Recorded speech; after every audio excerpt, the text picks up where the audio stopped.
Can I take over a mortgage from my parents? That's a really, really good question. My name is Mike with my real estate dojo. I want to answer that exactly in this video. I've been a real estate investor since the last crash, which started in real estate in 2006, fourth quarter. I saw the market crashing. I was an entrepreneur, so I got into the real estate game and I bought many houses by just taking over the mortgage of an existing motivated seller. Now, I like to put the disclaimer out there that I'm not an attorney, I'm not a financial advisor, so I could be 100% wrong. This is exactly what I did in my own personal investing life. Okay, so coming back to the question, can I take over my parents' mortgage? And the answer is yes and no. Okay. Yes, I can take over my parents' mortgage. There's multiple ways to structure the deal. For example, I can do a wraparound. What that means is that my parents are going to deed me the property. They're going to create a new note. They're going to wrap it around the existing mortgage, and I will make payments to my parents, or I will make my payments to the mortgage company.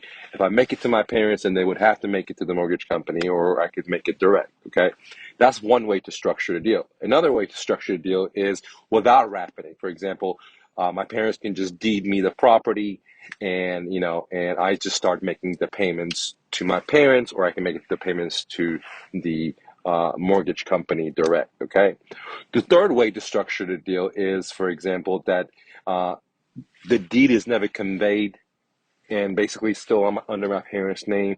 I own the property. We have a written or we have verbal agreement or whatever, and I'm making the payments to the bank, or I'm making the payments to my parents, and then they're making the payments to the mortgage company.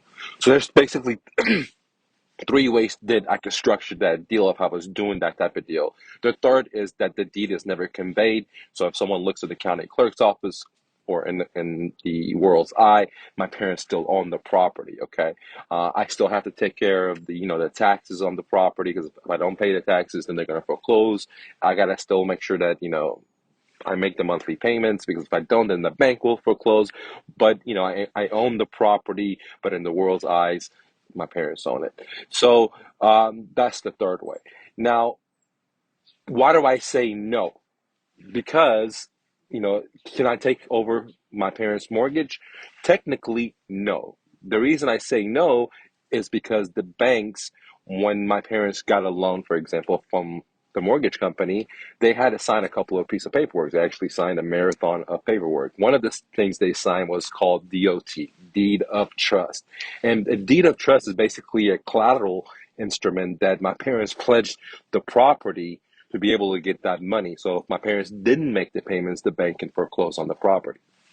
So in that piece of paperwork, DOT, Deed of Trust, it's there's a clause in there called NOS, Due on Sell Clause. And basically what that clause says is that if my parents transfer the title of the property to someone else, then the bank has in its option may accelerate the note and foreclose. Simply put, they have that option, but from my experience, they don't always exercise it, because I've taken over many houses subject to, but the bank has never foreclosed on me as long as I was performing.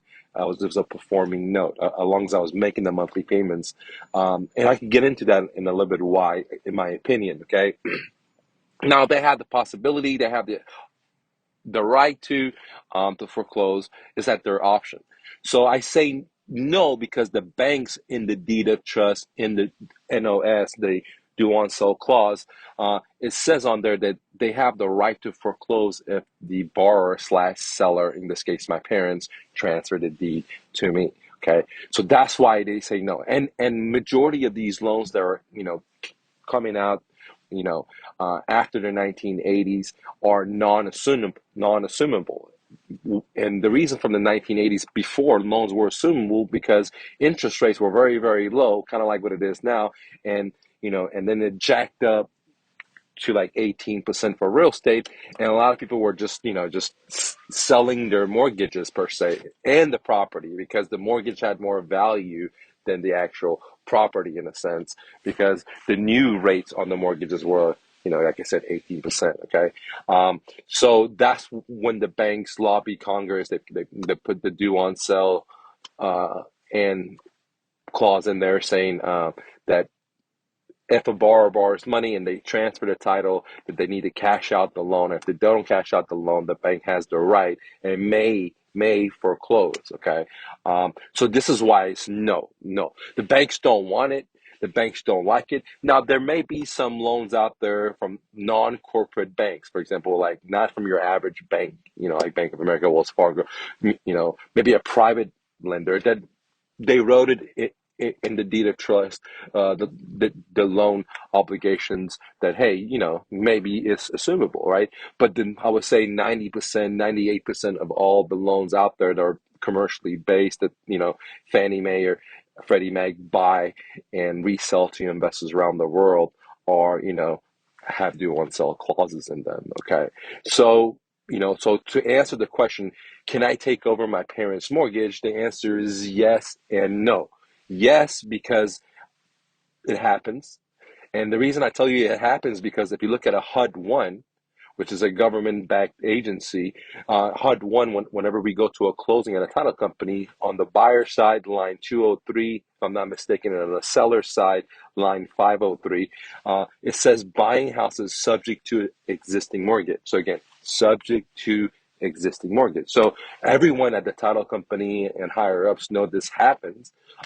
However, it's not the traditional path. Again, they want the herd to go a certain way, and it's not the normal way of doing business. It's not the customary way of doing business. But does it happen? Absolutely. I've bought personally houses in the last crash from motivated sellers that were not my parents, but just total strangers that I took over their payments. Some of them were behind in payments, so I had to make back payments. Some of them were not behind in payments. Some of them were, well off, and they were going to pay me money to take over their payments. So there's all types of sellers out there, and I took over some of these sellers. They were highly motivated. Their payments in the last crash because they couldn't sell their homes and so on. Uh, and a few years later, I was able to sell some of these homes and make a good chunk of money at the equity cash out, make monthly payments, receive monthly pass flow, positive cash flow from the rentals. So yes, this is why I say yes.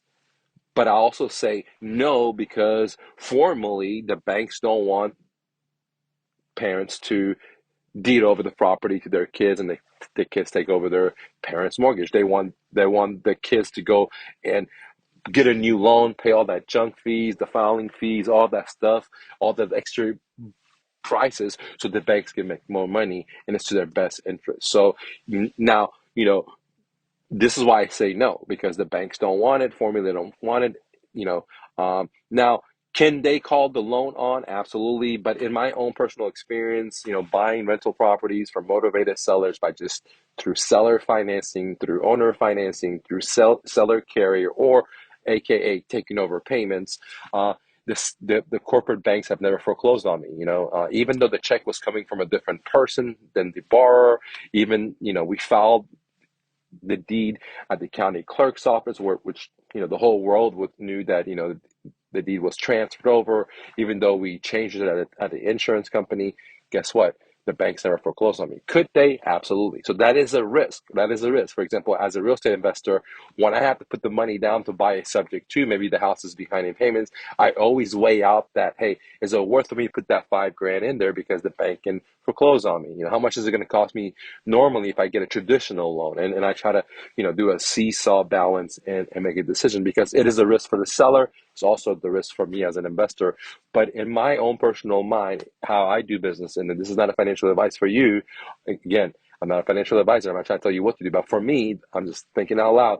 The way I evaluate that situation is that, for me, it's definitely worth it because there's a lot of benefits of getting that seller financing or taking over their payments of my parents, for example, is to, I don't have to get a new loan. I don't have to pay all that junk fee. One other important factor is the amortization because, most people don't realize is when they get a loan, it's amortized for 30 years. That means the first 5, 7 years, I'm paying mostly interest, not principal, reduction. So, at $1,000, maybe 700 is going towards interest and 300 is going to principal. Where if I take over, a mortgage and the guy has already been living in there for 10 years, now when I make the monthly payments, more of it is going to a principal reduction, which now means I create equity versus interest, where the bankers are getting, lining their pockets up.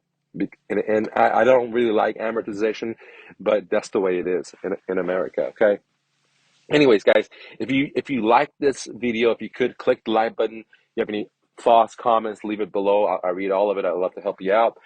If you're interested in finding deals like this as real estate and properties and income properties, uh, then make sure you visit my real estate dojo and get into my seller financing academy.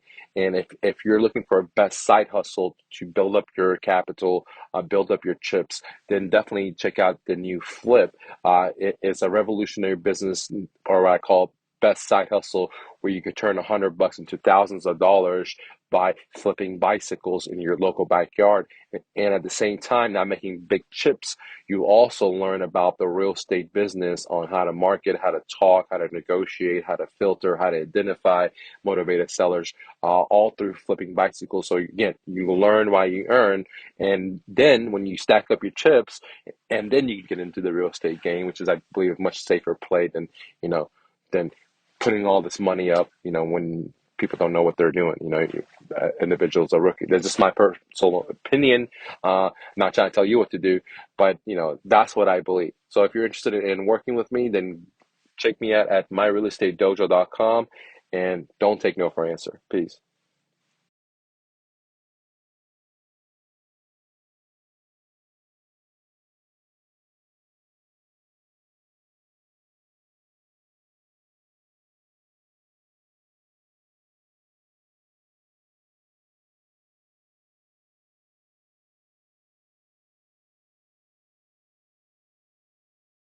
Real quick, download my free book, Real Estate Investing for Beginners, the ultimate starter guide at myrealestatedojo.com, where I teach you how to find motivated sellers, buy their homes at a deep discount, and then have the seller become your own private bank. Subject to, get it now. One more thing, if you're looking for private one-on-one help when it comes to real estate investing, then consider joining my academy, where you sit down with me one-on-one. 2, you get monthly coaching.